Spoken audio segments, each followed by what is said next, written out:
Hello and welcome to the Crystal Palace podcast. I'm Alfonso Greenbrook, and in today's podcast, I'll be looking at the game against Newcastle by bringing you my match review, player rankings and my man of the match.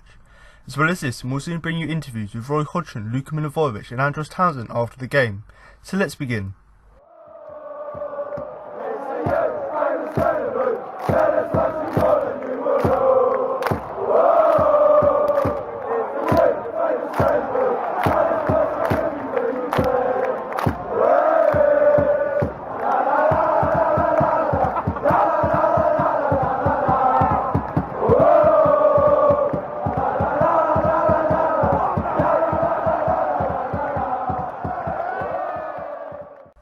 In a clash almost as tight as the gap between Newcastle United and Crystal Palace at 3 o'clock on Saturday afternoon, the Eagles stole 3 points to earn a clear and encouraging 11-point gap between themselves and the foot of the Premier League table. It came with a win in truly trademark fashion as the South Londoners, away from home, broke against an offensive side to earn a penalty through Wilfried Zaha, which, naturally, Luka Milivojević converted. If it was ever possible to write a script for a Crystal Palace win, Saturday is precisely how it would read. But it was a match more complex than deja vu would suggest, with both sides having goals ruled out for offside under the glaring lights of St James's Park. Palace opened affairs by bringing the game to the hosts, and were unlucky not to go a goal up within 2 minutes of kicking off, as Michy Batshuayi held up the ball for Zaha, who rolled it in to Jeffrey Slop. The Ghanaian managing to only unnerve the watching home crowd, rather than set the onlooking South Londoners into early raptures. Pushing back against Palace's initial pressure, Newcastle began to squander gilt-edged chances in and around the Eagles' suddenly crowded penalty box. Perhaps clearest of these fell to Matt Ritchie, who was perfectly placed to volley a shot from Vicente Gaeta's punch, but Martin Kelly was on hand to clip the ball away from goal and out of play. Next up, Fabian Schär tried his luck but blazed over wildly, and then, barely minutes later, Solomon Rondon sent the Palace net bulging from within. However, his poacher's goal from close range was judged to have been offside, and so the brief, if energised, Geordie celebrations were cut short abruptly. Gaeta was called into instinctive action shortly after to deny Ritchie at the near post, as Palace just about weathered the home side's alarming onslaught. The offside flag was again set rippling in a chilled northern breeze, but this time for the visitors, Batshuayi, who, on the end of a floating cross close to goal, was just a step ahead of the Magpies' back line, though Dubravka was able to make a smart save to deny his illegal effort regardless. In a moment that epitomised Newcastle's early frustrations, Rondon then headed over the first half's clearest chance, as he jumped barely 6 yards from Gaeta with only the Spaniard and his own inaccuracy to overcome. Again from close range, Rondon was left cursing his luck as he caught the ball at his feet, killed the fizzing pass almost too suddenly, and then struggled to lift the shot from his boot. The resulting effort was a snatched attempt that Gaeta palmed to the ever-reliable Aaron Wan-Bissaka. For the second time of the afternoon's first half, an effort would be ruled out for offside, but as with Batshuayi's near goal, this time it was against Palace. James Tompkins made his presence known from an in-swinging corner, but with James McArthur standing in front of Dubravka, Stuart Atwood silenced visiting roars after deliberation with his assistant on the near side. Going into half-time then, the scoreboard would remain unmarked.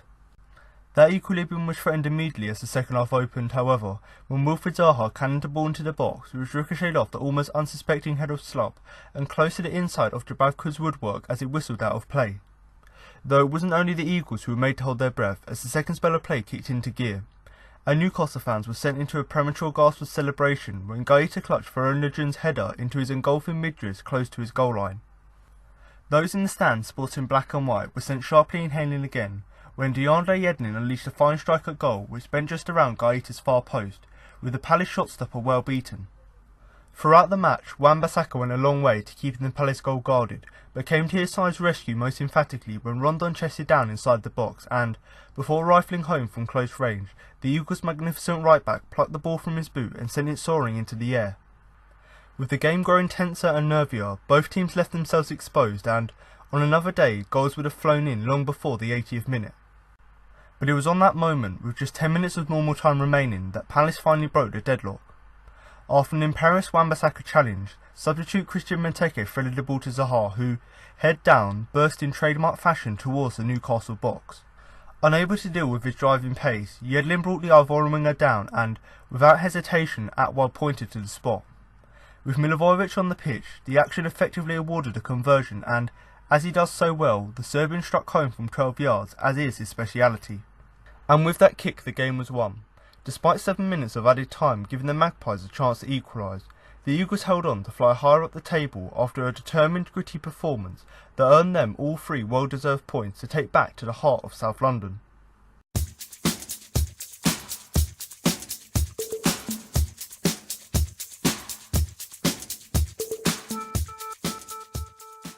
So I'm now going to move on to my player ratings, but before I start, don't forget you can follow us on both Twitter and Facebook at Crystal Palace for all latest Palace news. So if you are someone like myself who does like to follow a vast array of Palace accounts on both Twitter and Facebook, then of course do head over to the respective sites you use and of course follow our accounts on there. Now obviously in terms of the latest Palace news on there, we obviously post general club news, whether that be about the academy, about the stadium development, even about the ladies team occasionally, but alongside sort of general Palace news, we of course keep it up to date with the latest transfer news as well as interviews with players and management as well. So if you are someone who wants another account to follow for general news as well as transfer news, because I would say we're quite quick at actually looking online, sourcing these articles, putting them out there as quick as possible. And obviously in terms of interviews, it's much the same thing. As soon as we find one or we get access to one, we'll put it out there. So if you are someone who wants to get involved in that and wants another place to get all of this news in one place, then of course follow us on there.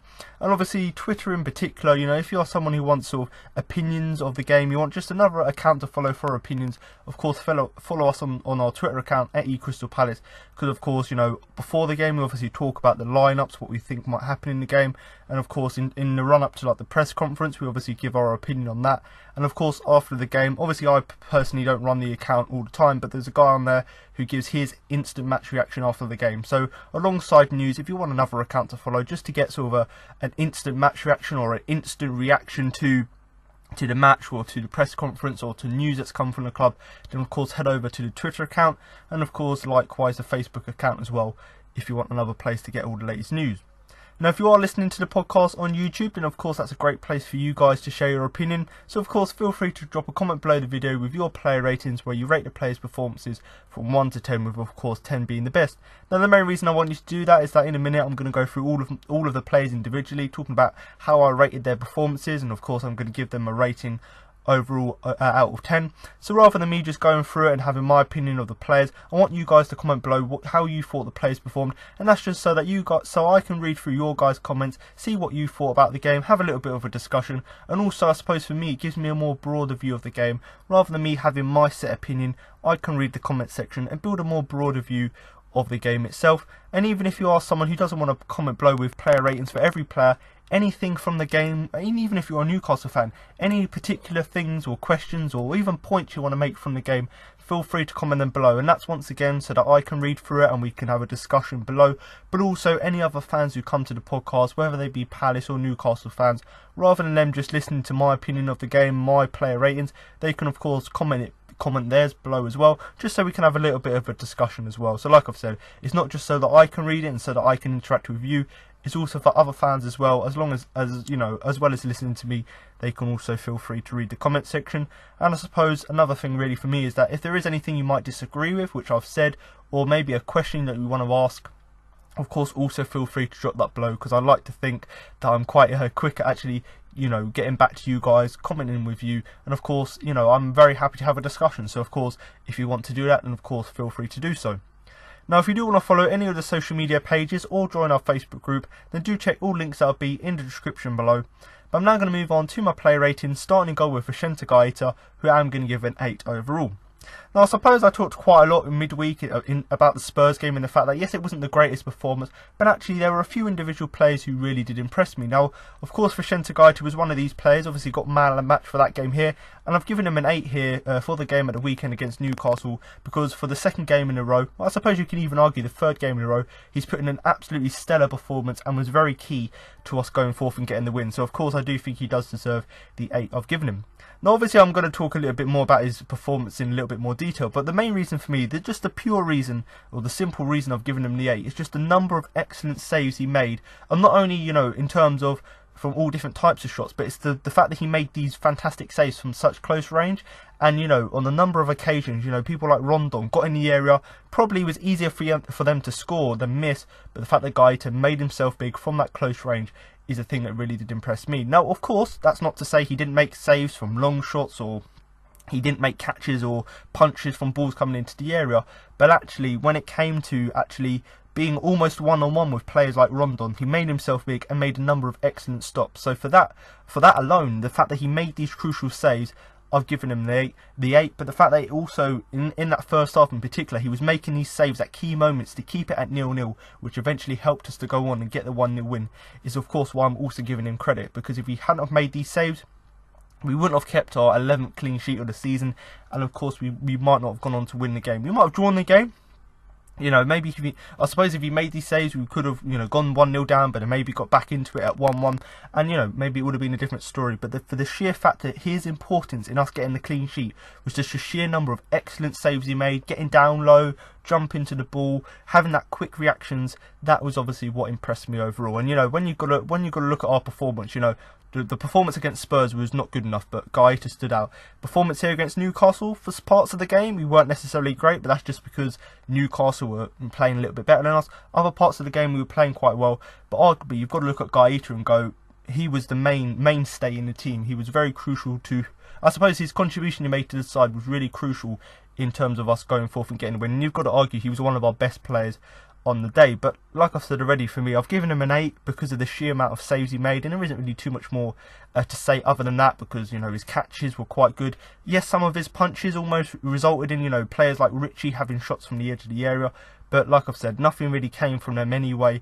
And, you know, for me, the sheer importance in Gaeta actually helping us to keep the clean sheet by making the sheer number of saves he made is, you know, why I've given him the 8 overall. And long may performances like this continue, because it's the 3rd game in a row I've been talking about him in terms of being crucial to us getting something from the game. Obviously, the Huddersfield game was us getting that clean sheet and, you know, getting through that game. Of course, you're looking at the Tottenham game. Yes, we lost the game, but we could have lost by a bigger margin if he didn't make the saves.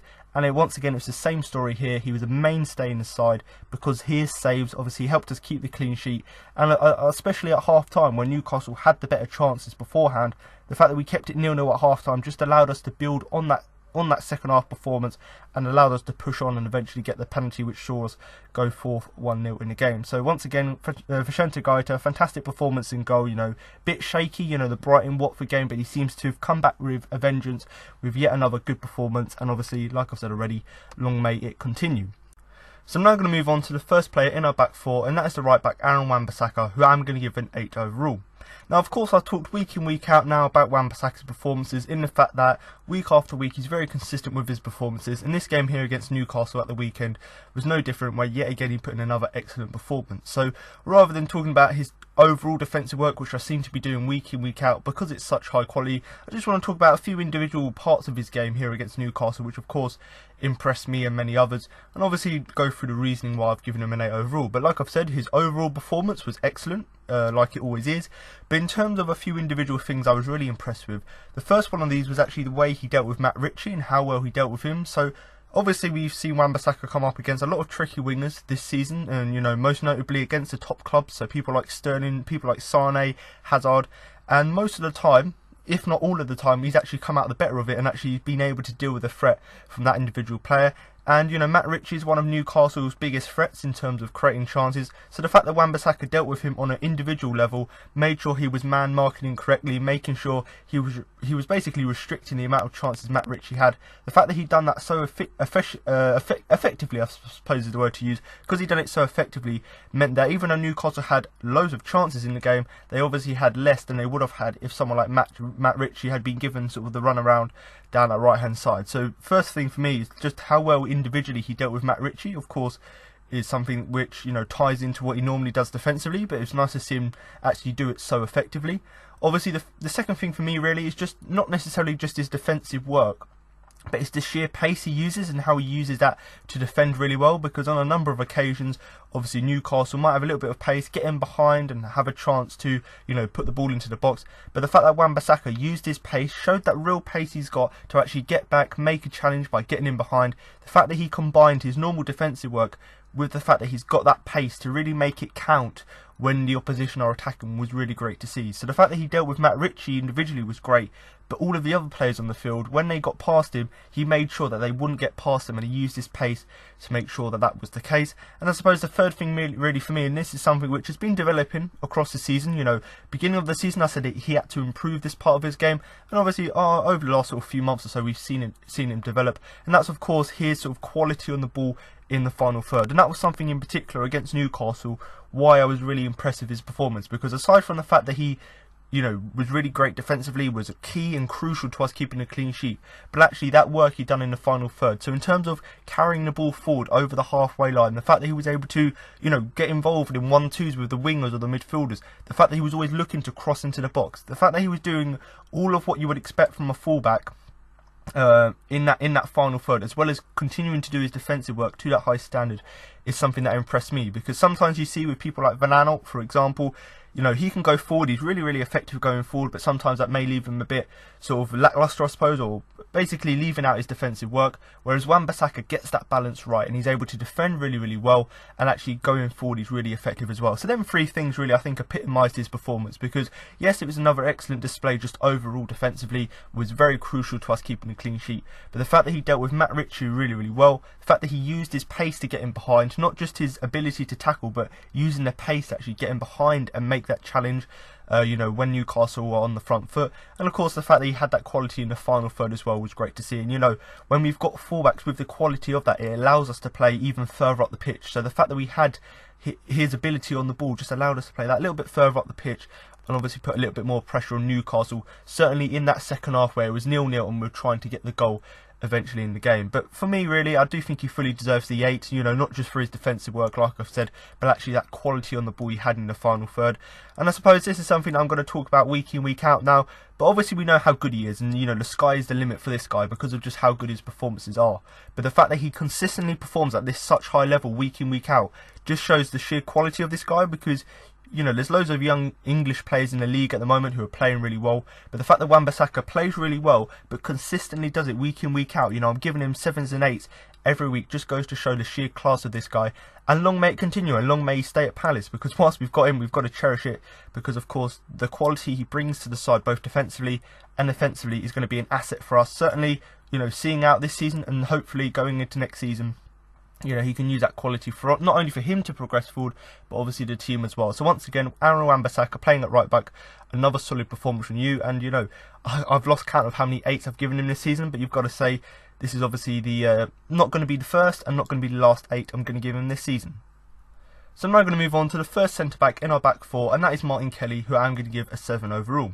Now obviously I've given him a 7 here, and you know, it was nice to see Martin Kelly get back to sort of his old self, considering the subpar performance we saw from him against Tottenham at the in midweek. And you know, whilst I talked quite a lot about the fact that yes, some parts of his game against Tottenham were quite good, but then other parts of his game were quite poor, obviously there was quite a lot of debate between Palace fans about his performance, but it was nice to see him come out refreshed at the weekend and actually perform really well against Newcastle. Now obviously I suppose the word to use is decent, because that's exactly what his performance was. You know, obviously Newcastle were throwing everything at us, particularly in that first half, so the fact that Kelly in particular dealt with it really well, you know, especially with people like Rondon and people like Ritchie, you know, the threat they bring to the side, the fact that he had a decent game up against these guys was of course great to see.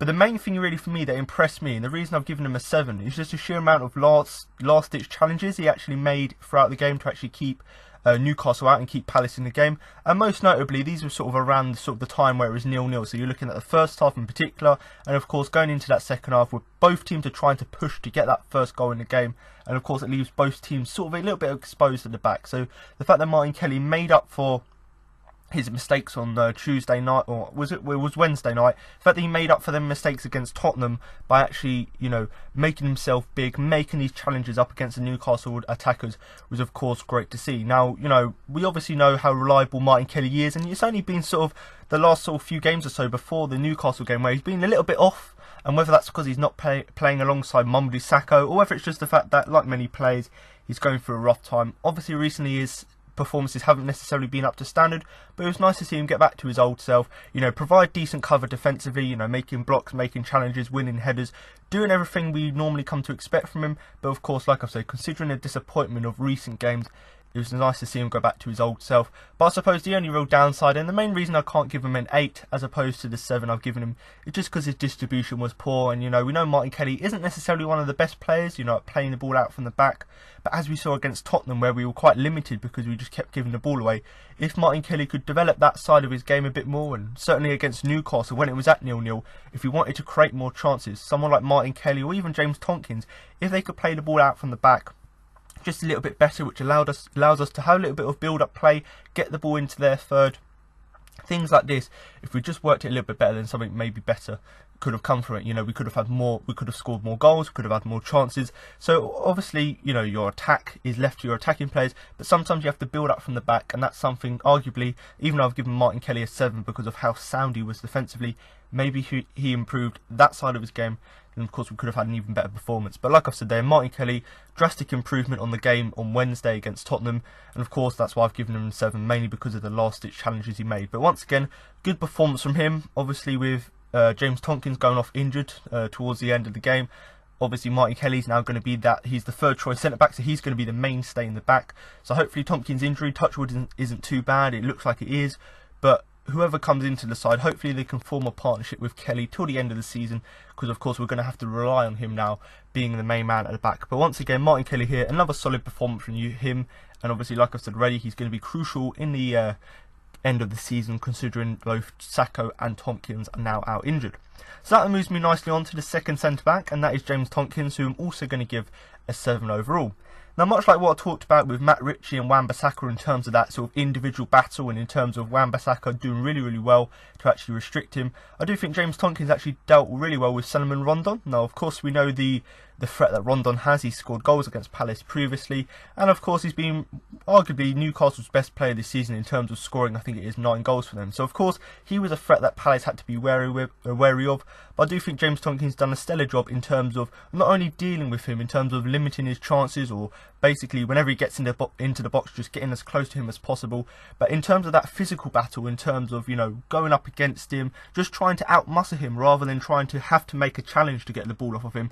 Just make your presence known, and that's exactly what James Tompkins did, because whilst he was winning headers, making blocks, making challenges, and arguably doing a really great job to stop Rondon, the fact that he just won that physical battle in terms of getting the better of Rondon essentially was something that I was really, really impressed to see. And the fact that he handled that situation really well, the fact that he stayed calm when he was dealing with one of Newcastle's biggest threats, was of course another great thing to see as well, because it's all right dealing with them physically, but if you can't actually deal with them in terms of limiting their chances, then it's not worth you doing your work. So the fact that Tompkins was able to deal with him so well and just stay calm whilst dealing with him so effectively was of course a really great thing to do, or to see. Now of course there was 2 offside goals in this game here. Obviously the first of them from Newcastle, Rondon was offside, no arguments there, and of course our goal was also offside, but it was a very weird one in the fact that James Tompkins, who of course had the shot, the lofted ball came in from the corner.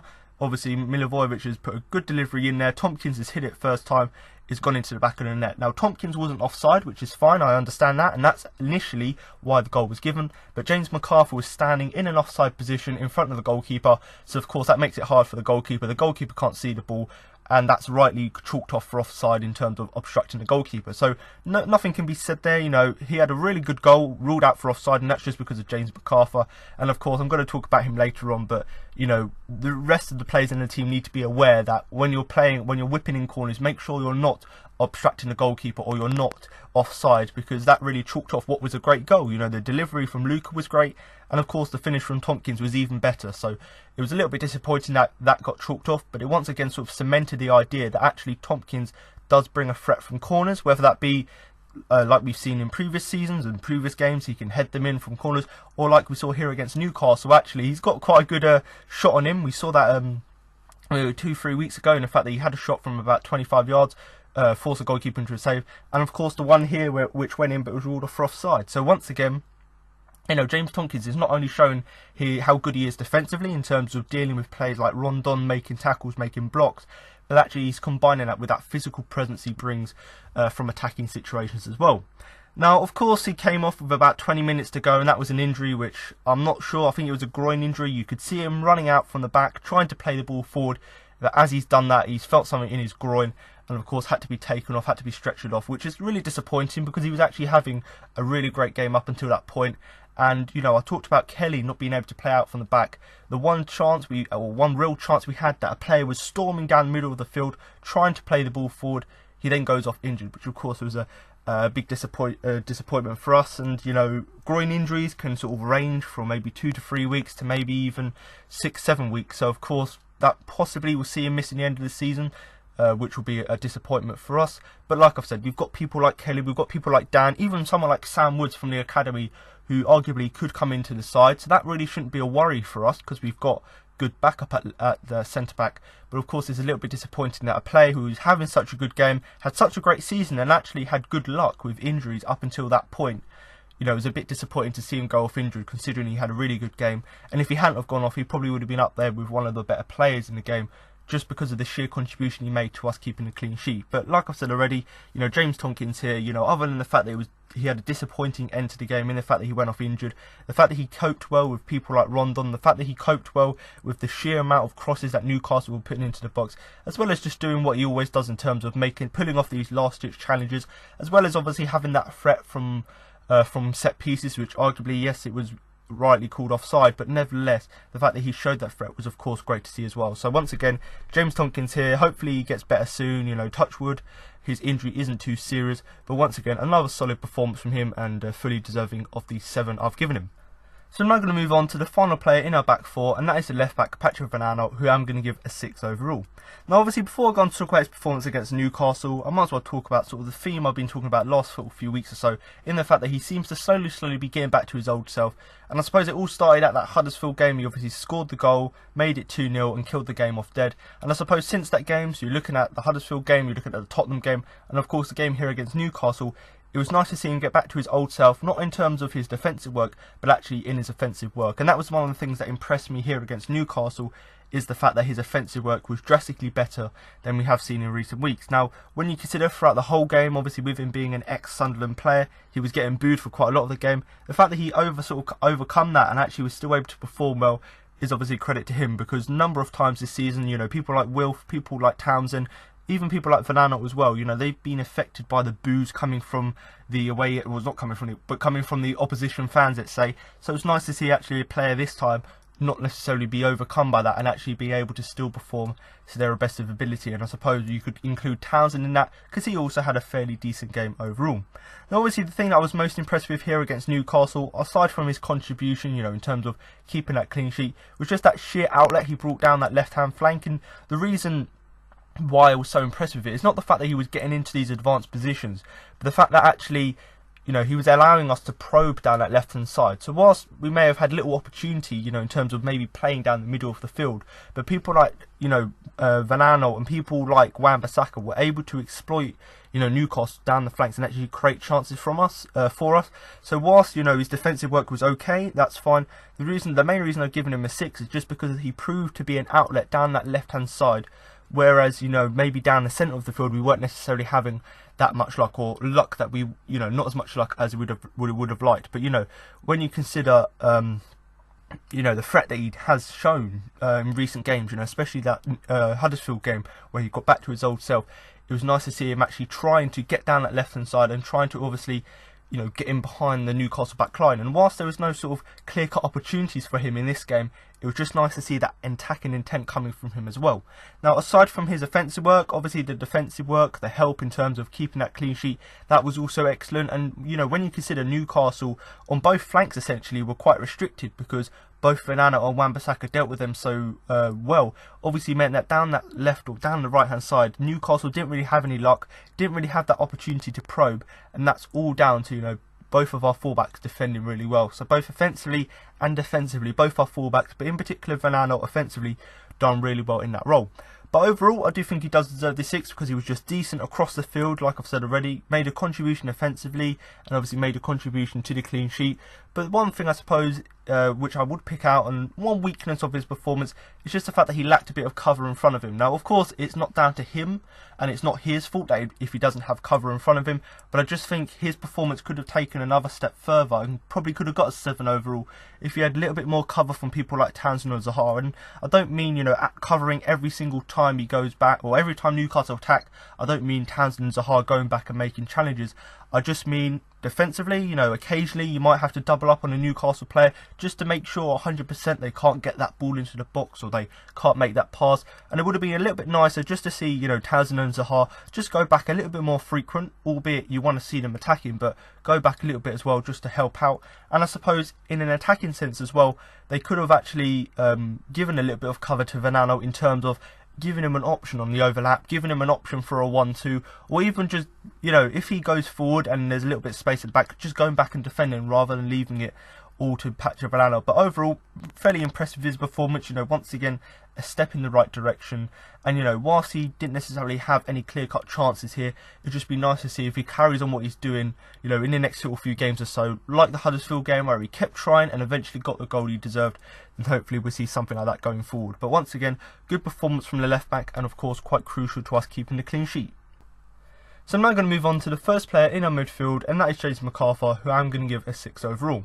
Now, I suppose when people look at McArthur's performances this season, they sort of look at a Jekyll and Hyde in the fact that some of his performances this season have been absolutely great, and other of them have been quite bad or quite average. And I suppose this performance here was not necessarily in any of these distinct categories, but sort of in the middle, in the fact that I've given him a 6 because it was just an overall fairly average performance.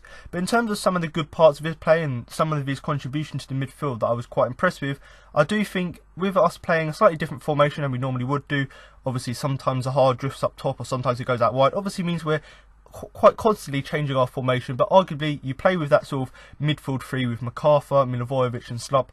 And of course, I think in this game here, if you're looking back at the formation in particular, McArthur and Luka were playing as the sitting defensive midfielders, and of course Slup was playing slightly further forward, and of course linking up with the with the wingers here and there. But in terms of McArthur's performance, obviously staying back and defending, and that's something I thought he'd done exceptionally well in this game here against Newcastle. Now, like I said already, especially in that first half, Newcastle were by far the better team in terms of the chances they had and the chances they were creating, and I do think McArthur done a decent job in shielding their defence, and basically, even though Newcastle had numerous chances, just sort of limited them, because they could have had a lot more if people like Luka or people like McArthur didn't just provide that extra cover in front of the defence. So I suppose, even though people would expect a little bit more from McArthur, it was nice to see him just doing that basics right in terms of just giving that defensive cover to the back four.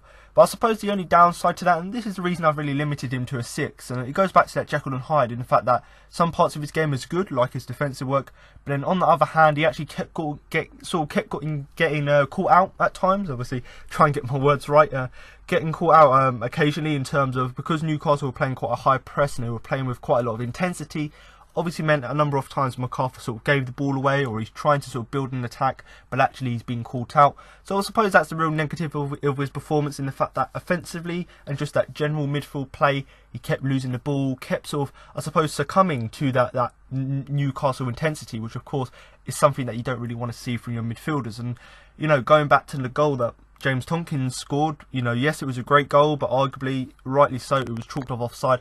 Obviously, James McArthur was the guy standing in that offside position, which, in that, was it just before half-time, make it 1-0, could have been a whole different game, and we could have gone on to score, a few more goals in the second half. So, obviously, the fact that he combined good defensive work, that was great to see, but the fact that that good performance was also sort of shaded, or whichever word you want to use, jaded, by the fact that actually, yes, he was good in some parts of his game, but the fact that he kept giving the ball away, the fact that his positional awareness wasn't good enough, hence why he was caught offside. Just little things like this, which really, if he had done properly or done right or done even differently, maybe there's something different could have come from the game. But overall, I've given him a 6 overall, because I do think some parts of his game were good, some parts of his game weren't so good.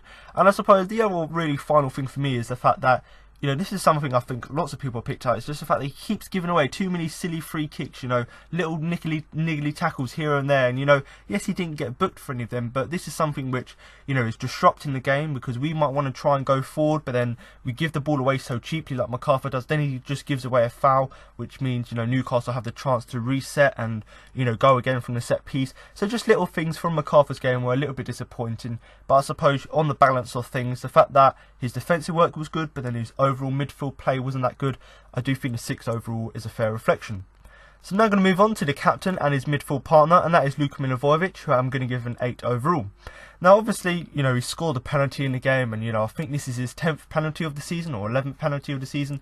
I think it's his 10th penalty of the season, 11th goal of the season. If he scores one more, he actually matches the record which Andy Johnson set in 2004-05 season. And of course, it'd be nice to see Luka actually hold a record like that. And when you consider we've got 5-6 games left of the season, he's obviously got the chance to even break that record. So I suppose I might as well start with the fact that he's now at a threshold where he's scored the most penalties since that season. He's sort of I think it's people like Suarez, people like Gerrard, I'm not sure on them, but I know Gerrard in particular, he's obviously matched the record in terms of penalties scored. So it's nice to see Luka actually in the same bracket in terms of his sort of clinical edge when it comes to taking a penalty. But aside from the penalty he scored and the fact that it's almost a record-breaking season for him in terms of converting from the spot, I do think his midfield play was very nice. And when you consider MacArthur, he done a good job at shielding the defence, but in terms of his overall midfield work, it was a bit sloppy here and there.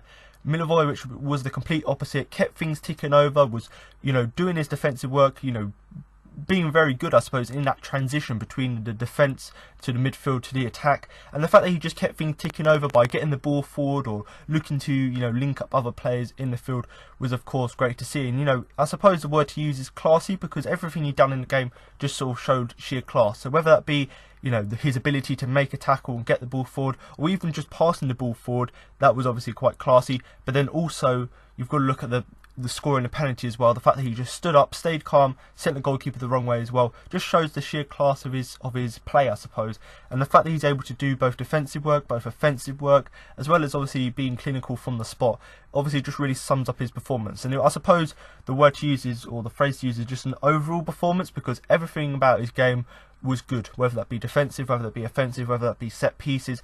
Everything about his game was good. And I suppose on the subject of set pieces, away from the penalty he scored, obviously we didn't get the goal because obviously James MacArthur was offside, but that delivery from James Tomkins was something that was great to see. The fact that he got it right to him, and it was easy for Tomkins to obviously control and put in the back of the net. And I've criticised Luka quite a lot this season in terms of his set pieces being a little bit lacking, so it was nice to see actually that he was now improving it in the fact that we were able to score a goal from it, albeit it was an offside goal, but nevertheless score a goal from one of his deliveries. But overall, the fact that he kept play ticking off in the midfield, was basically, he was very important to us going forward, because you could talk about Wilf going forward and winning us the penalty. You could talk about maybe Batshuayi and Benteke in terms of their whole at play, link up play. You could talk about Townsend in terms of carrying the ball forward.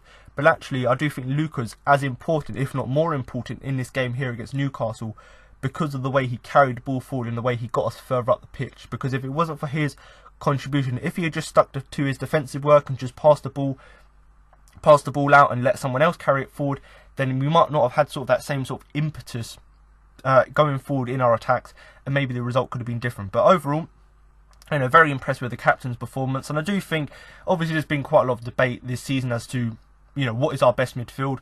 Personally, for me, I probably think maybe someone like Chiarte might come in from MacArthur, but I don't see any problem with the MacArthur-Milivojević-Slup partnership. Maybe people could argue that both Slup and MacArthur maybe should rotate with people like Meyer and Chiarte, but nevertheless, I do think this formation certainly did work for us against Newcastle, and certainly Luka was the mainstay for that. Not just because of his role as the captain, but the fact that he was winning tackles, kept play ticking over, was driving the ball forward, as well as the fact that he was able to stay calm. So once again, another solid performance from the captain, good play across the midfield. And obviously with the games coming up, especially the City game, which is going to be, a really important game for us. We're not expecting to get anything from it, but we're one of the only teams to beat City this season. So it'd be nice to see what we can do, against City. And certainly someone like Luka will be quite important to that. So once again, a well-deserved 8 for him. So now I'm going to move on to the final player in the midfield, and that is Jeffrey Slup, who I'm going to give a 6 overall. Now, as I briefly mentioned earlier on in the fact that we played obviously with a 3-man midfield, but of course that was with MacArthur and Milivojević sitting deep, and obviously Jeffrey Slup playing slightly further forward. That was essentially the role that he occupied for most of the game, in the fact that rather than him playing sort of on the left-hand side of that midfield three, which he's often he's done quite a lot this season, he obviously played in a little bit more of a central, more advanced role in the field. But even though he was playing in a position where you'd expect him to get on the ball a little bit more and actually have the ability to run into the box and carry the ball forward, even though with him playing in that advanced role, you would expect him to do that, but actually he really failed to make an impact on the game here, hence why I've given him the 6. Now there were a couple of chances where he did do this effectively, and it goes to show that actually playing him in an advanced role actually is really quite effective. But obviously the few chances he did have, they were quite good chances, but he didn't necessarily make the most of them. Obviously these were ones where he burst into the area really well, which is something we've seen him do quite a lot this season, so we've done that bit right. But in terms of having that little bit of, I suppose it's having that second bit of quality to actually, yes, you've got into the box, but the second bit of it is actually convert the chance, or, you know, put the ball on the plate for someone. But of course, he had a couple of good chances, but wasted them in that respect. You know, there was one or two where he got into the box, put them wide or put them over, or made it a little bit too easy for the goalkeeper, or even just the fact that Newcastle defended relatively well. Little things like this here and there obviously meant that Jeffrey Slupp's sort of impact was really quite limited in the game. And, you know, like I've said, he was in a prime position to actually have loads of these chances, because he was playing in that advanced role, it gives him the opportunity to drive forward or to carry the ball forward. And yes, we saw that a few times in the game, but it wasn't enough for me to say he had a good performance, because when he did have these chances, he sort of wasted them.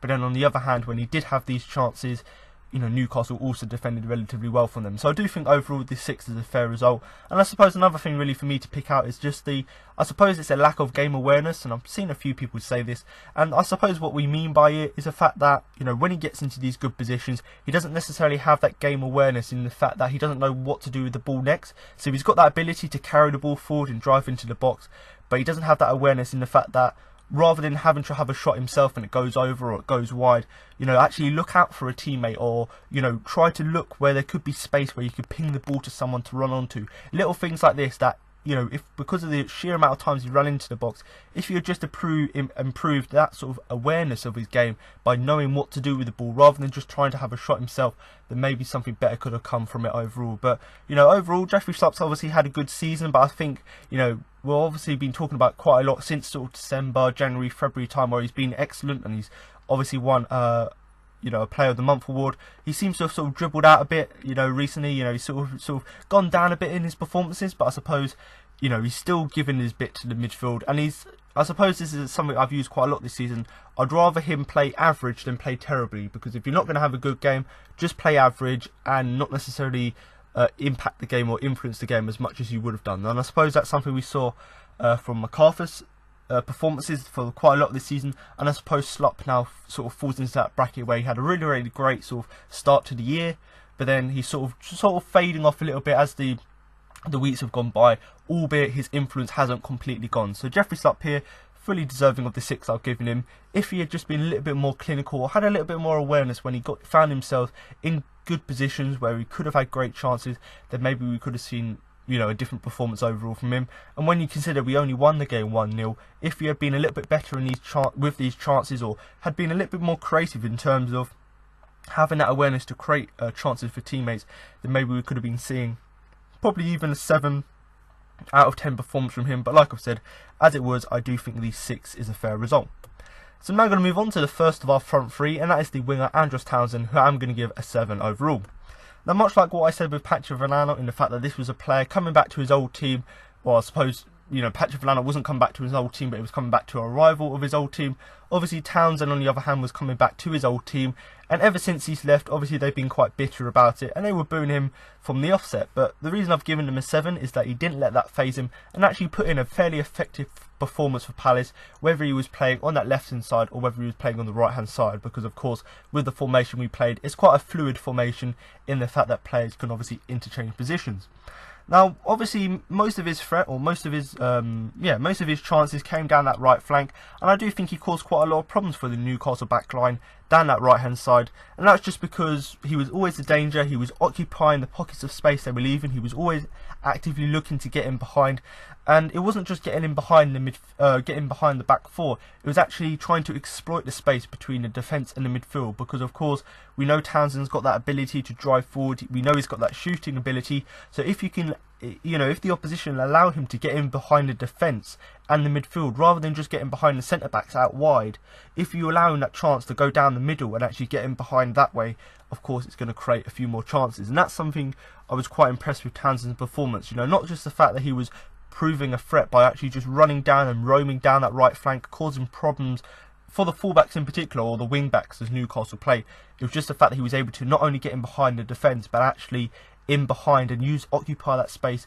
between the midfield and the defence as well, because of course that allowed him to have more chances with him being in a more central position. Now obviously I've given him a 7 overall because of how effective he was offensively, and whilst Newcastle defended well for the majority of the game, obviously they did limit Townsend to not as many chances as he would have liked, but the fact that he had that intent there is why I've given him the 7, because we've seen from other players like Jeffrey Slupp where he was getting into good positions but didn't necessarily have that intent or didn't have that awareness, whereas on the other hand Townsend was also being defended well against but still was able to have a number of good chances. Now I suppose one of the real negative, or I suppose I don't want to say real negative because it was only a small little thing, but I suppose if you'd just been a little bit more adventurous or a little bit more offensive in this game, then we probably could have got a little bit more out of him and he could have got, had a few more chances himself. And what I mean by that is that sometimes we were playing a little bit too conservative in the fact that rather than actually going full power at Newcastle, we were just sitting back, absorbing the pressure, then trying to hit them on the counter.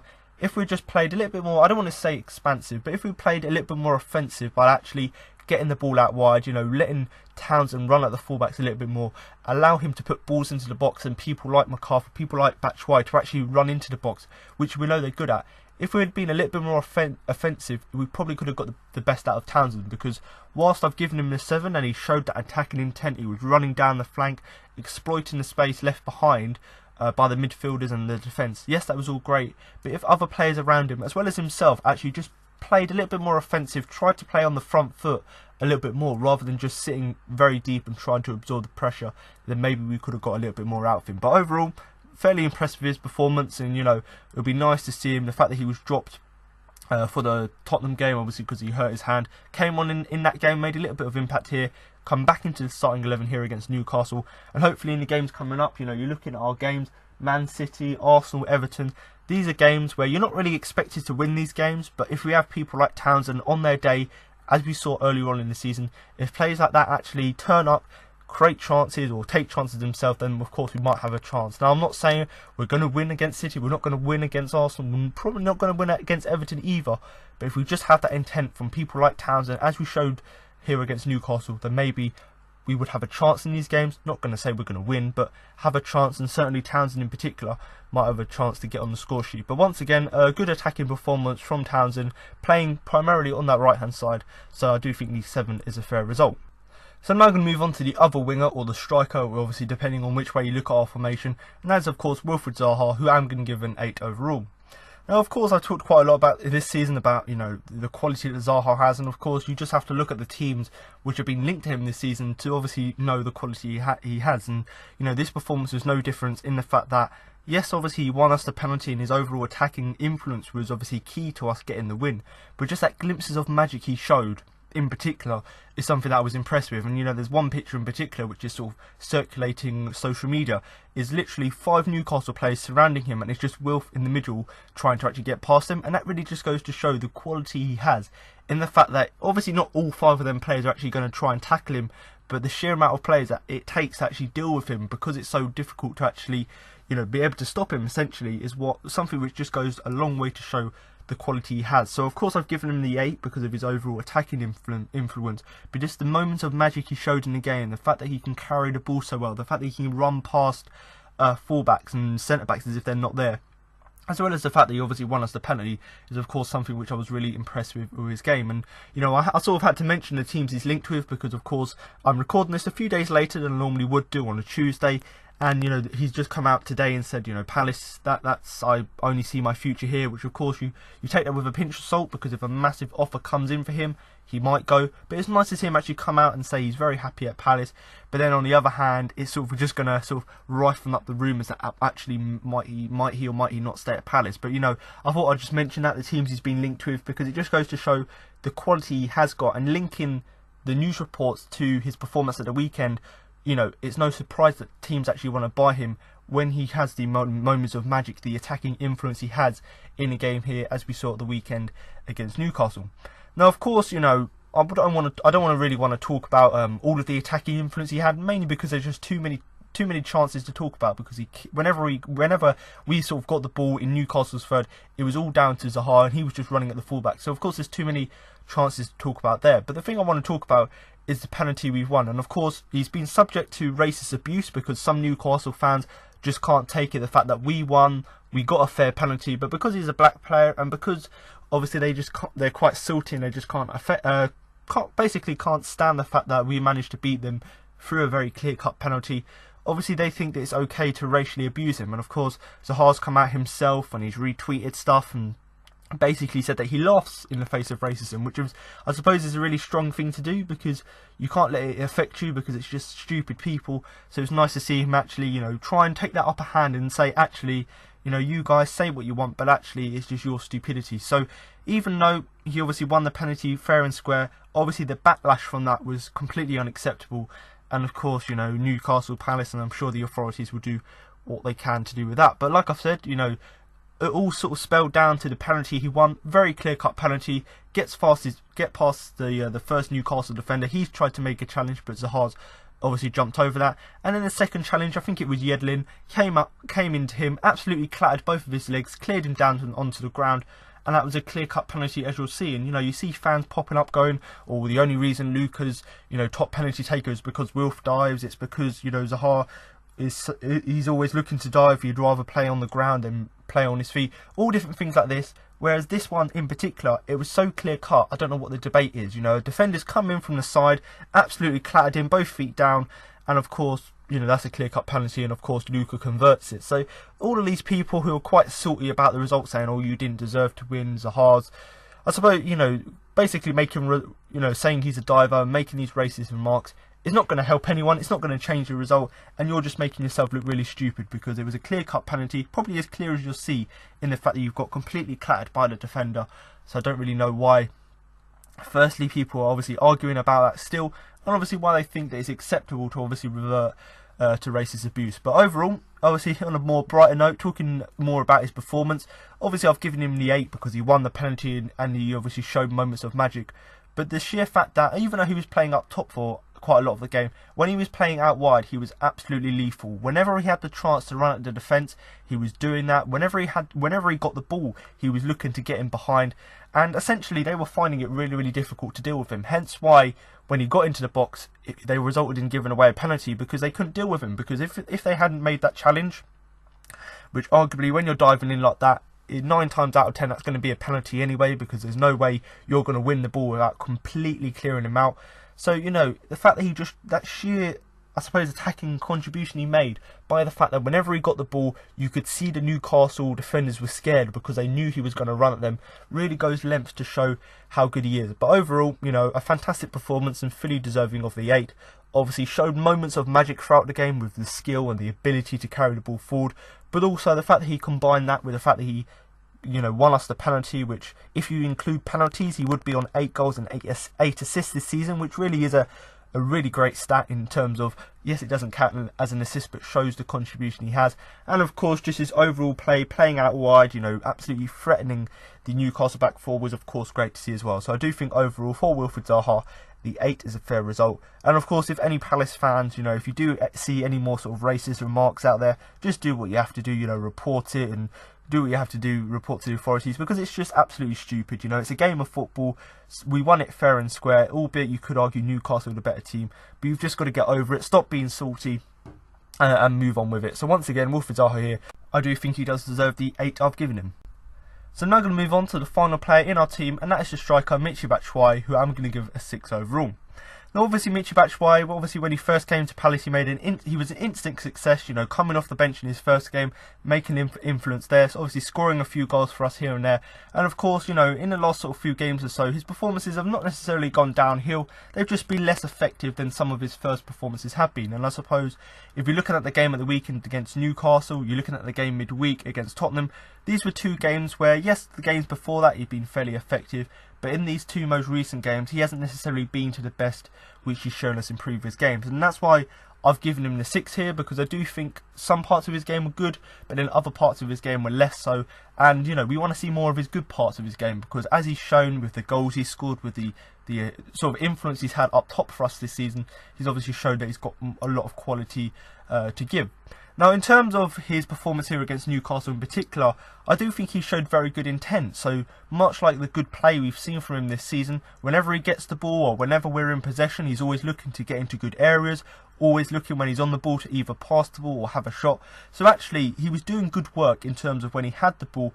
But the thing that I was disappointed with is he didn't necessarily have that little bit of presence, and he didn't necessarily make the most of some of the clear-cut chances he had. And, you know, what I mean by presence is that obviously he's playing up against the back 3 of Newcastle, or a back 5 if you include the wing-backs. And of course that might be a little bit difficult for him, because obviously you're playing, rather than playing against a back 4, you're playing against a back 5, and that extra man can make a difference in terms of, you know, dealing with that physical threat, trying to chest the ball down and things like that. But obviously sometimes you can overcome that, maybe playing a little bit more deeper and actually carrying the ball forward. But he didn't necessarily do that in this game, because whilst he showed good intent, he didn't quite sort of transfer that into that physical play. And in terms of some of the clear-cut chances he had, he quite obviously didn't make the most of them. You know, a few times he's got the ball into the box, rather than trying to either pass it or have a shot himself. Obviously, he's either tried to hoof it wide, or couldn't quite get the connection right, or put it into the goalkeeper's arms. So little things like that, where actually you've had a really great chance, but you couldn't quite make the most of it. And it goes back to that thing that I said at the beginning. Having that good intent is great, getting into the areas, but not necessarily having that physical presence to obviously deal with it, or not being able to finish the chances is just the thing that was a little bit disappointing overall about his performance. And I suppose one of the other reasons why maybe he wasn't quite making the most of these chances, wasn't quite living up to that sort of physical presence, is maybe just the fact that he didn't have as much service as he would have liked. And that just goes back to the way Palace were playing, a little bit too negative, playing quite defensive and trying to hit them on the break. Obviously, when you're a counter-attacking team, it's mainly your wingers who are going to sort of benefit from that. And obviously, because we weren't counter-attacking that much, obviously meant that people like Batshuayi were a bit limited, couldn't quite get the service they needed. But like I've said, even though he had that good intent, was getting into good areas, the fact that he looked a little bit weak here and there, didn't quite have that physical presence, and of course mix that in with the fact that he missed quite a number of clear-cut chances, is obviously why I've given him the 6 overall, because we know the quality he's got, we know the goals he can score, we know the chances he can create, but we didn't quite see that in this game. And arguably, giving him a 6 overall, disappointed by his standards, and obviously rightly so, was replaced on the hour mark for Christian Benteke. And whilst Benteke came on, and I'll talk about him in a minute, you know, he still, you know, was rightly taken off, because Benteke came on, changed the game, not necessarily just because of his performance, but what he brought to everyone around him. And if you know, what Benteke brings to the side in terms of that physical presence, in terms of that link-up play, if Batshuayi can combine his finishing skills, his attacking intent and his spatial awareness with that physical presence that Benteke brings, then it could bring him up a whole new level, and that's something we were missing obviously against Newcastle on Saturday. But overall, Michy Batshuayi here, I do think he does deserve the 6 I've given him. So now I'm going to move briefly on to the substitutes. Obviously the 3 substitutions Palace made were Christian Benteke, Scott Dann and Cheikhou Kouyaté. And I must say, you know, when we talk about Roy Hodgson, we normally talk about making subs quite late on in the game, but actually, other than Scott Dann, which of course was an enforced substitution, of course, because Tompkins got injured, you know, brought Benteke on quite early on into the game, about the hour mark, which of course gave us a little bit of time to actually try and make his influence on the pitch count, and he certainly did do that. And of course, Cheikhou Kouyaté, even though he did come on late in the game, his job was to help us see out the game, keep it at 1-0, and he'd done exactly that. So in terms of our substitutes, they've done exactly what was asked and expected from them. But in terms of Christian Benteke, like I've said, he came on for Michy Batshuayi. Going to give him a 6 overall, because even though he barely touched the ball after he came on the pitch, just that sheer presence he brought to the side, that focal point to our attack, and just the way he changed our attack by actually helping to drive the ball forward, looking to pass the ball out to someone like Townsend or Zaha. And you know, you look at the goal we scored from the penalty, it all came from Benteke passing the ball to Wilf, and Wilf making that run. So whilst you'd expect the striker to be playing quite high up the pitch, actually Benteke brought on that physical presence and actually played the ball from deep and set someone like Zaha off. So even though he didn't touch the ball that much, when he did, he obviously made an influence in the game. And, you know, there was one chance in particular, didn't capitalise on it, and it looks quite embarrassing on the replay. You know, fantastic build-up plays, Zaha to Townsend. Townsend's put a fantastic ball into the box, and rather than try and hit it on the volley, Benteke's literally launched his whole body at it, hits it with one foot, hits it with the other foot from behind, and it goes out for a goal kick. So that chance in particular, he should have absolutely capitalised on it. But I just think the way he sort of approached it in terms of launching himself at it just goes to show the lack of confidence he has in front of goal. But like I've said already, I've given him a 6 because he made the difference to Palace's overall play, and he looked decent when he came on in terms of his link-up play, and he just desperately needs a goal now, because if he can combine scoring and goal with his good performances, then that's obviously going to do his confidence the world of good. Obviously, Scott Dann came on for James Tomkins. Obviously, bit disappointing that Tomkins went off injured, but Scott Dann came on. Going to give him a 6 because he came on, obviously, to keep Newcastle at bay, obviously to keep it at 1-0 and help us see out the game. And he essentially done that, looked solid, made the tackles and blocks that he needed to, and essentially helped us to see out the game. And when you consider his performances recently from Scott Dann haven't necessarily been that great, it was nice to see him actually come into this game, perform well, because of course him and Martin Kelly, because of the injuries to Sacco and Tomkins, they're going to be our main guys for the rest of the season. You know, so, you know, it was nice to see Scott Dann actually step up and put in a good performance, because of course he's going to be important coming forward. And of course the final substitution, Cheku Kouyaté, came on for Andros Townsend, also going to give him a 6 because he was brought on to essentially solidify the midfield, help us see out the result, and he done exactly that. And in terms of some of his play in midfield, I think he done well as well. And I suppose going back to the centre-back situation, obviously we know Kouyaté this season has been playing primarily as a central midfielder, mainly as a defensive midfielder, but of course for West Ham he played as a centre-back. So if the worst does come to worst and Tomkins and Sacco are both out and maybe Dan still isn't up to it, I don't have any problem with maybe Kouyaté playing there, because not only does he bring that defensive skill he would bring, but also that ability to play the ball out from the back is something that maybe is sort of advantageous when you compare his performances and his sort of style of play to someone like Scott Dann. So I suppose comment below with your thoughts on that.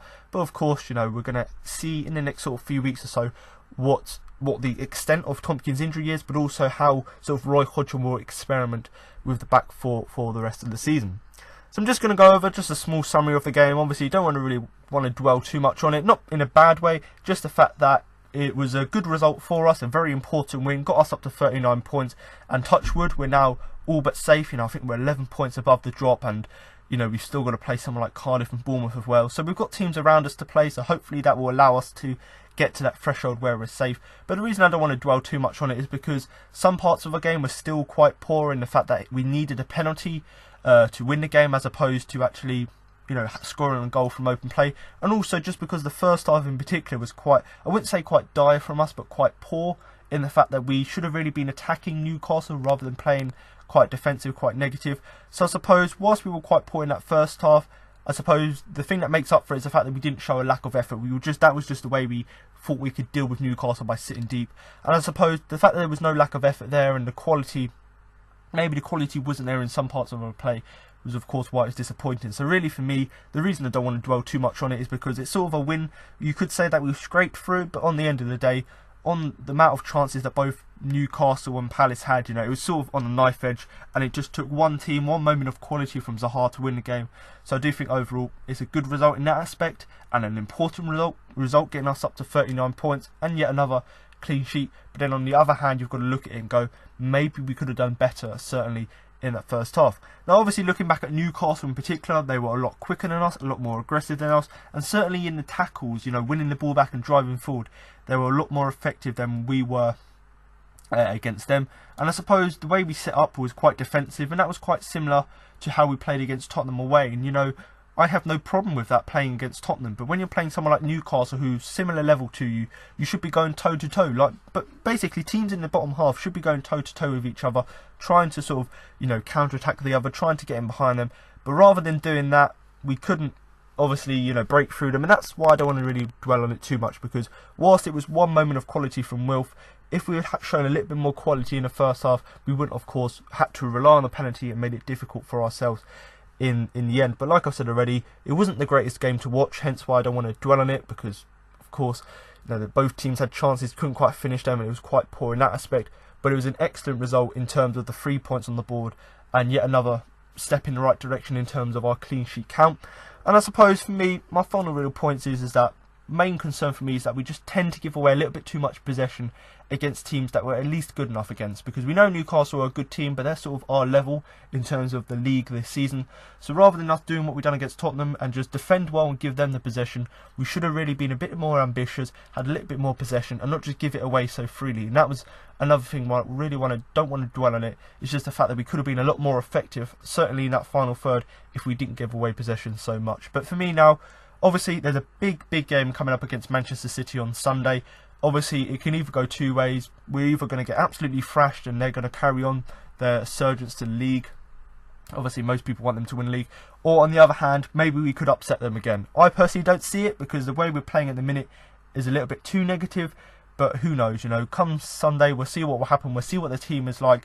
But of course, Manchester City, we're either going to get completely battered, or we're going to put up a good fight, maybe nick it, which I don't think we do. And even if we lose it 1 or 2-0, at least if we put in a good performance, that of course would be nice to see. So obviously we all look forward to the game on Sunday.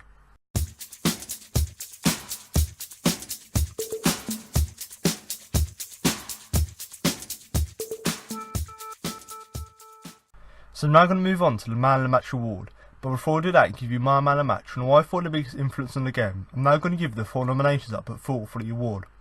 And when you consider, obviously I've talked quite a lot of detail already about the game itself, but when you consider, I suppose, in the first half we weren't necessarily that great, but in the second half, obviously with that pressure on us to try and at least get the first goal in the game, and actually, get this important win, which we eventually did. Of course, there are a few players in particular which did stand out, and actually if you look back at the player ratings, the defence in particular played really well, and actually in terms of going forward, there were a few good players here and there. So I do think overall it was quite difficult to narrow it down to 4 players, but I have done. And the 4 players I've gone with Wilfried Zaha in goal, the right back Andros Townsend, in midfield I've gone with Luka Milivojević, and of course with the winger I've gone with Wilfried Zaha. So in terms of the first player, obviously I've gone with Wilfried Zaha. Obviously this is the 3rd week in a row he's made it onto the Man of the Match shortlist, and that's just because in the last few games his influence has been absolutely integral to us actually getting results. And obviously in the Tottenham game, yes, we didn't get a result, but we still could have lost by a bigger margin if it hadn't been to him. So the fact that the last 3 games he's been consistently performing well is of course something I've taken into consideration. But in terms of just the game here against Newcastle in particular, the fact that he made a number of important saves to obviously keep the clean sheet, and the fact that a number of these good saves were actually from such close range that it might be a bit difficult for him. So the fact that he had that reflexes, he had the reactions to get down low, especially against Rondon, because Rondon had a number of chances, was of course great to see. And just the sheer fact that he was so important to us keeping the clean sheet, because we could have been 1-0 down, even 2-0 down within the first half if it wasn't for his saves he made. So for that sheer importance with the saves and the fact that he was really important and key to us keeping the clean sheet is why I've put him forward for the award. Obviously at right back I went with Andros Townsend, and I don't really have to speak too much about him, because week in week out he always seems to be on this shortlist, and that's just because he performs week in week out at such a high standard. But in terms of the game here against Newcastle, the fact that he dealt with Matt Ritchie so effectively is something which, obviously other players in the team dealt with other players across the field, but in particular that man marking of Matt Ritchie was something which was better than any other players were doing. From a Palace perspective on other Newcastle players, the fact that he showed real pace in terms of getting in behind, making these challenges defensively, as well as showing quality on the ball as it moved into the final third, is of course yet another thing which really did impress me. So for the man marking, the quality and the defensive work, as well as that quality offensively in that final third, is why I've put him on my Man of the Match shortlist. Obviously in central midfield I've gone with Luka Milivojević. Obviously he kept things ticking over quite nicely in the game, with making tackles, getting the ball forward, and I suppose I said in the player ratings he's such a classy player, because not only did he do his defensive work well, he done his offensive work right in terms of getting Palace further up the pitch, moving us forward, really being that link and that transition between the defence and the attack by obviously getting that ball forward. And of course he once again scored yet another penalty, his 10th of the season, 1 away from the record, scored from ease, didn't let the pressure get to him, and of course was able to get Palace's only goal in the game. So for that sheer contribution in the midfield by getting the ball forward, doing his defensive work, but also the fact that he scored the penalty under the pressure to get Palace's only goal in the game, is why I've put him forward. And of course this Wilfried Zaha, like he always does, showed lots of magic on the ball, loads of class, did really well to obviously win the penalty by getting past one player, getting past the other one, and of course got absolutely cleared by Yedlin, I think it was. So for the sheer fact he won the penalty was also just his overall offensive play, especially when he was running at the fullbacks. Just that sheer fear he put into their eyes by just running at them and creating chances for Palace is why I've put him forth for the award. But for me, it's down to 2 players on the shortlist. So of course, Wilfried Zaha for his main attacking contribution, and of course Vicente Gaeta. And for me, even though Zaha won the penalty and he was just an absolute threat to the back four, the fact that we kept our clean sheet, which I think is our 11th of the season, for that alone I'm going to give it to Vicente Gaeta. So congratulations Gaeta, you don't get a trophy or certificate, but you do get my sincere congratulations on what was yet another solid performance from him. And the only reason I've given it to him as opposed to Zaha, who most people probably would give it to for his attacking contribution, is just the sheer number of saves that Gaeta made and how good the saves were, especially the ones from close range, but also the fact that they were so important to us keeping a clean sheet. Because yes, Zaha went forward, he was a constant threat, and he of course won us the penalty, but because Gaeta kept us in the game at 0-0 is why I've put him forward for the award. And of course, feel free to comment below with who your man of the match was, whether you agree with the 4-man shortlist I put forward. And of course, if you have any disagreements with what I've said, of course, also feel free to share them below. So now you've heard my match report, player rankings of my man of the match. That concludes this week's podcast. Now I've got interviews with Roy Hodgson, Luka Milivojević and Andros Townsend following the game. Luka, congratulations, an away win at Newcastle United, first one for Palace since 1998. Are you happy about that? Very happy, of course. Amazing feeling. We get 3 points from Newcastle. What is hard, not for us, is hard for many top teams from Premier League. We are so happy. At the moment, we are on 39 points and we are looking for last 5 games to finish to try to get much as we can and to finish in good mood. Did the game play out in the way that you expected it to? You know, I think first half, let's say I was happy in first half how we controlled the game, how we moved the ball. Maybe we didn't create as we want. But you know, when you control the game, is totally different. Second half they start well.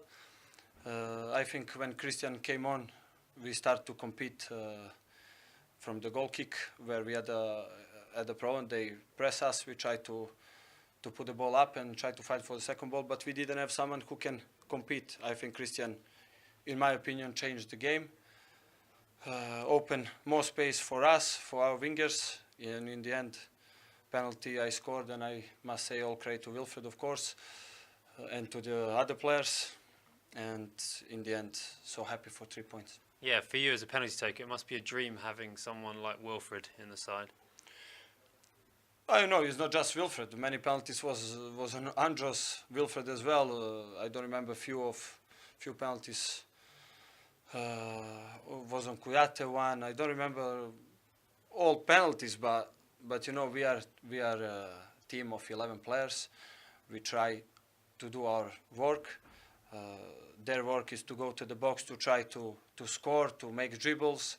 Our job is to play strong, move the ball, try to bring them the ball fast as we can.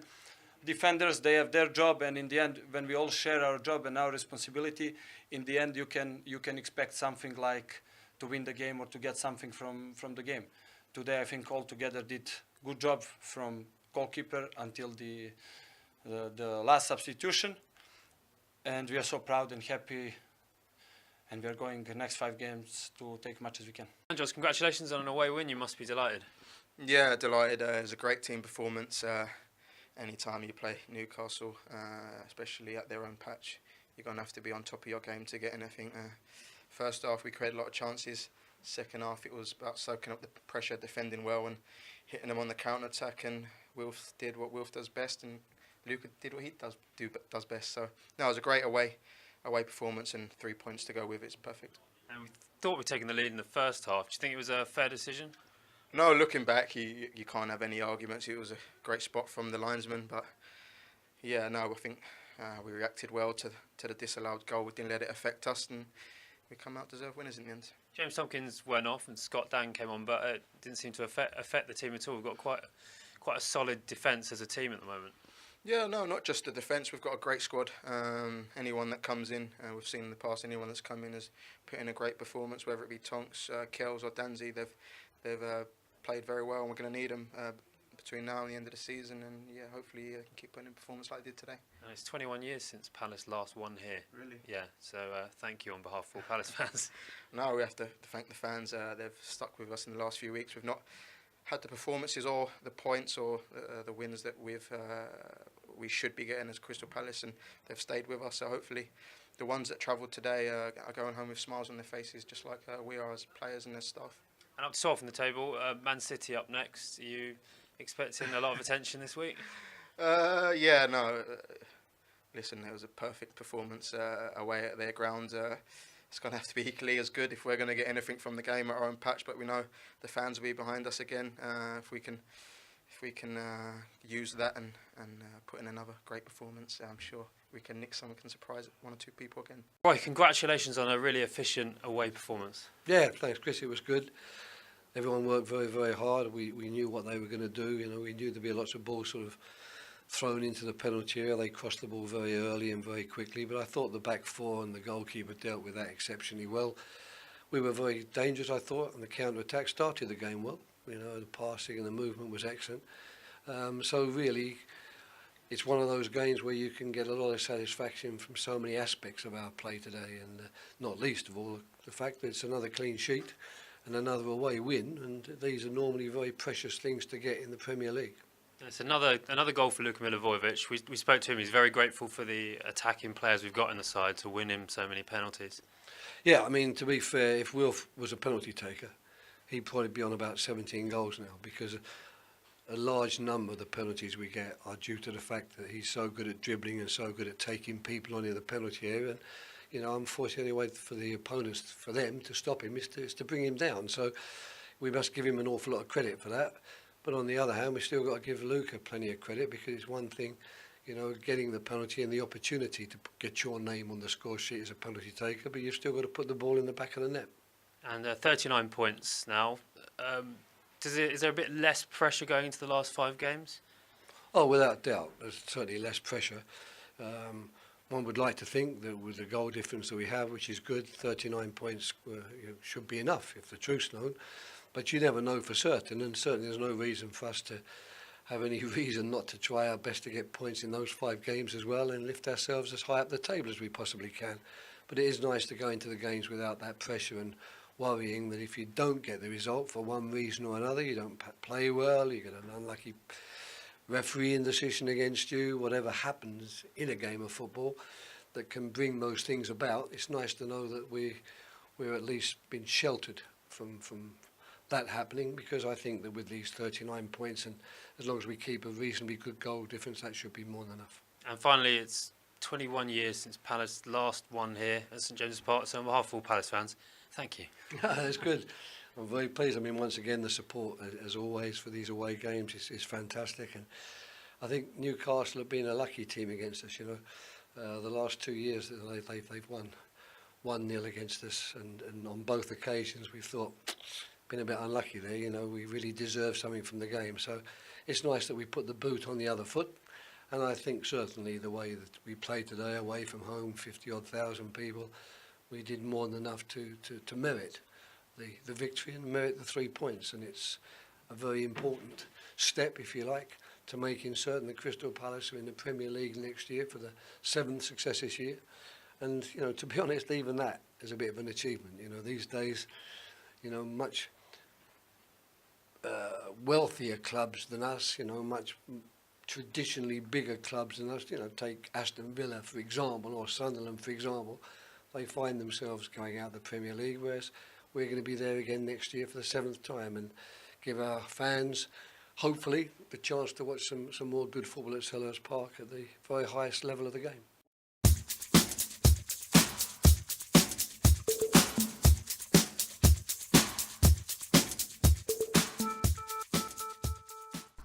So there you have it. Now you've heard what Roy Hodgson, Luka Milivojević and Andros Townsend had to say after the game.